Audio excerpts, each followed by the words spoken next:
Oh, we're back. All right. So look, I told you I was going to pick on somebody else and not finish John's questions this week.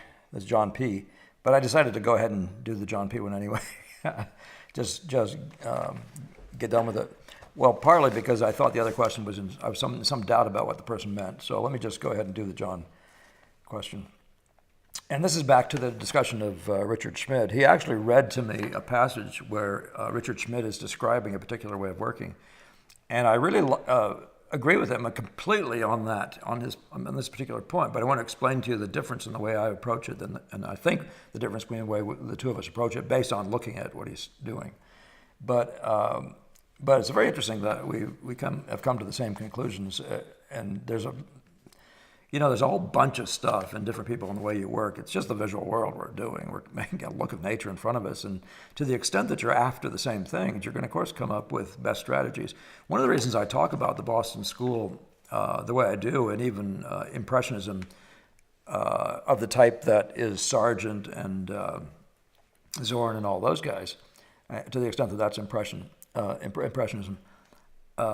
I'm suggesting that what they were all doing by moving to that way of working was because they found best methods for given what they were trying to do, which is paint that slice of nature in front of them with authority and efficiency, and achieving the beauties and the truth simultaneously.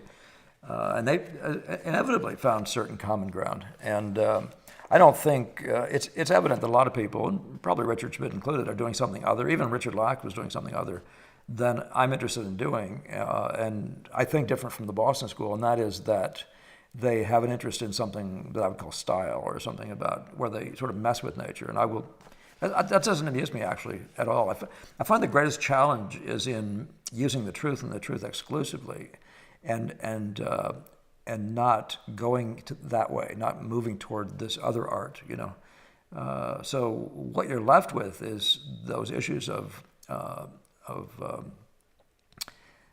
well, first of all, doing everything that you do really well, and then and having no place to escape to in style.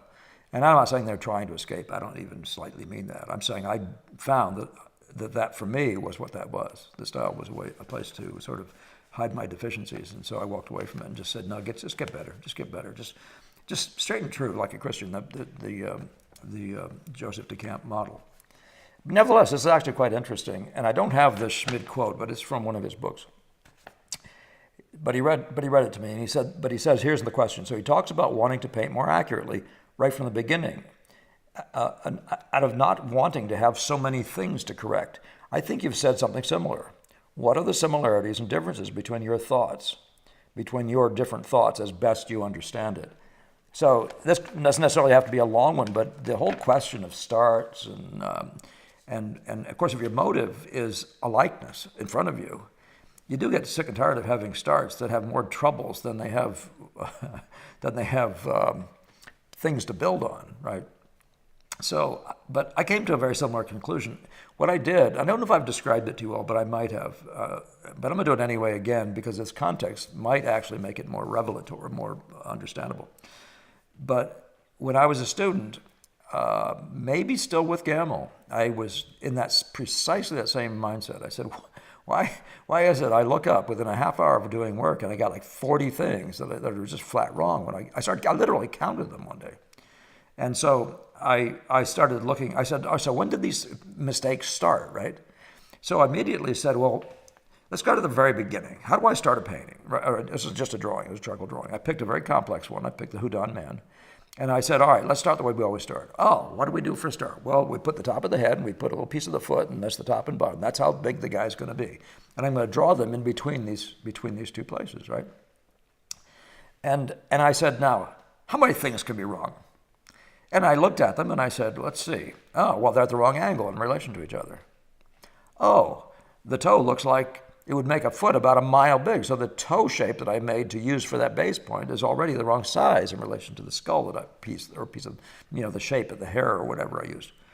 Then I saw, and this is interesting in color, but you didn't draw in black and white because I saw that I was actually using value contrast without thinking. I had a value contrast in one place darker than it was in the other, and it was the actual reverse of what it was supposed to be. So I correct. So you see, I already had like 4 or 5 things to correct without even blinking. You know what I'm saying? And that was a big deal. But that's exactly, at least it sounds like exactly what Schmidt is saying. I got tired of having all these backstragglers. How about we just not create that way? How about we put down something and ascertain that it's true? And now the difference probably, I mean, I watched one of some flower thing that he has online, and I'm not going to pretend I've never seen him work. I've never heard a lecture or anything.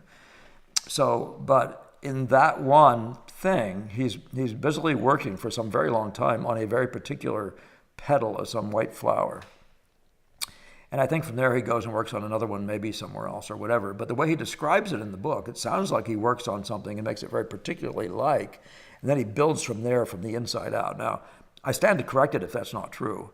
But that's exactly the opposite of the Boston School. And it's the opposite of what I do. And when I was describing in the last video this idea of the arabesque, which is the figure created by the leading lines of a composition, we in the Boston School are thinking, I'd say, meaning they of the Boston School.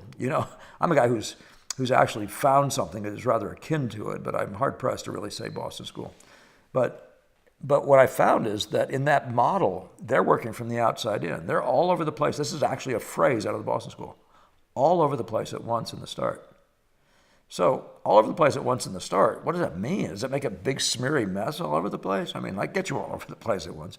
Well, that's the old style of a rub-in, and, using crappy terps and poor colors and all that sort of thing. But already, if you do that, the painting is, you've lost a layer of the painting, and there's nothing on it that's particularly true. And of course, what went along with the rub-in was the idea of covering the canvas within a half hour. How could you bring any intelligence, in a half hour to so much data in a canvas? Well, one of the ways you can is to limit the data. By the way, all this stuff fits in with Ang's comment that you start slow so you can finish fast. So all the activities at the very beginning are brought to a near standstill while you articulate, while you assess those first several marks. And those first several marks in our world are compositional, but they're also in every other category. So not just like I was describing the Houdon man, where I saw the value contrasts were wrong. Yeah, that has to be right. So the light effect relationships have to be right. But the color relationships have to be right. The sizes have to be right. The edge relationships have to be right of those first 2 things you put down. But we always do it in pairs and in in multiples. The Boston School way of thinking is all over the place at once and letting them all into a conversation with each other before you ever cover the canvas at all. So there's these points being set out, and then of course, this is, again, you see those points because you blurred your eyes. You actually grasp what those points are going to be and what places they're not going to be in. So as I said, you paint as if you're coming out of a fog, Boston School conversation, and what that tells you is you're going to be at this point, that point, this point, and this point, and your job is to actually get those points right in relation to each other to set up your painting. And then there's going to be, because you're blurring your eye, you're going to see all these other units. You can pull a number of things together into a generalized statement. So we don't start so I don't start personally from a generalized statement. I start from a particular statement, and then I I try to pull things together. I don't try to pull things together at the end. I pull things together every time I put a new thing down. I pull it together. I think of it as there's this conversation about jazz. Somebody described it. It sounded like a very good description of what I try to do. But they say a jazz pianist well, sit down and hit a chord, hit a bunch of notes. And the other guys will spend the rest of that thing, that event, whatever they call it, trying to create a logic, trying to sort of pull the unity. And that's a little closer to what we do. We project out the next level of effects, and we draw them all into unity. We use them to correct the previous things, and we're constantly searching to make sure that it looks like it's all hanging together, so the general impression is always, always, always there, and it's always true. So we have that model. To add one more little idea to this, there's a Baron Groves model that if you drop dead in the middle of a painting, your painting would be in so much unity that your family could sell it, and they wouldn't starve to death or whatever. So the idea is maintaining that sense of unity right from the beginning and not trying to patch it up toward the end, not trying to sort of fix it up a little bit. But I thought that was a very interesting thing to see, and I totally agreed with that idea that there's a need to bring the finish in the start. Doesn't mean you won't actually move that entire finish to a different place, but the idea of actually articulating with authority. The difference is that I don't draw a flower to do that with. I draw I just have edges with effects. And I make a shape. I consider that every effect out there is just the left edge, for example, of this arabesque. And that's a very different way of working, but I think you'll see why I talk that way, why I work that way when I show Boston School starts. I'm going to set 3 starts on the screen, and you can look at them for a few seconds. And I think you'll be able to easily see, or at least be able to begin to grasp, how different that feels from other kinds of starts where there's more finish of things than of areas, of I would say areas of effect, right? Not areas in this great way, but this highly readable thing and its shape and its color relation and its edge and all that sort of stuff as it plays off of something else. But again, so we're constantly have in mind, the Boston School thinking always has in mind, what's the relationship? It's all about the relationship. So once you set something up, what else? How do you adjust to this? Because it's all about the truth is in the relationship. In fact, the only fact in a Boston School start is the relationships. There's no fact of a note. We don't look for that note to be this note.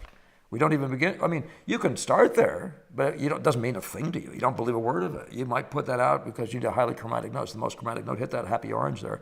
Put that down there, and then, but you have a whole set of things to do to find out how it's all going to work, and you're searching for that underlying visual unity. And so that's the only thing I can say. The other thing is that we paint from light, so the Boston School is clearly, again, would say that their subject is light.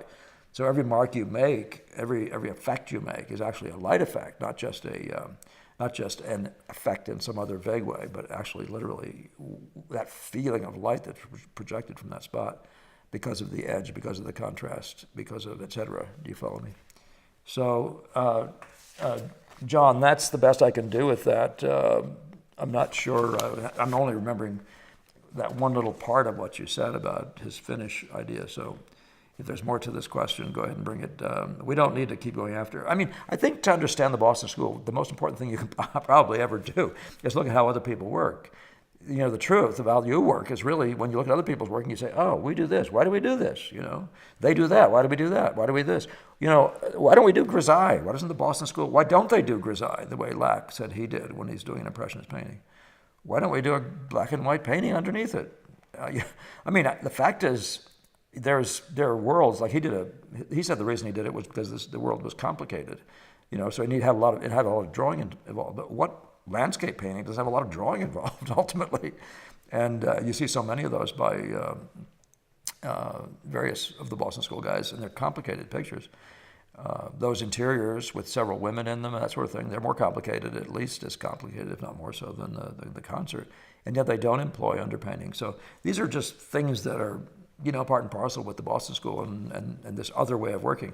And again, keep on remembering, the method is the school. And the Boston School's way of working is just unlike anything out there today that I've seen. It's Impressionism 101, but not Monet. It's big Impressionism. It's Velasquez Impressionism 101. Anyway, thank you very much, and I look forward to another one of these days soon. Don't forget to like, share, comment, and whatever. What's the other one? Comments, questions, sharing, liking. Yes. Okay. Subscribing. There's the other one. Yeah. All right. Take care now.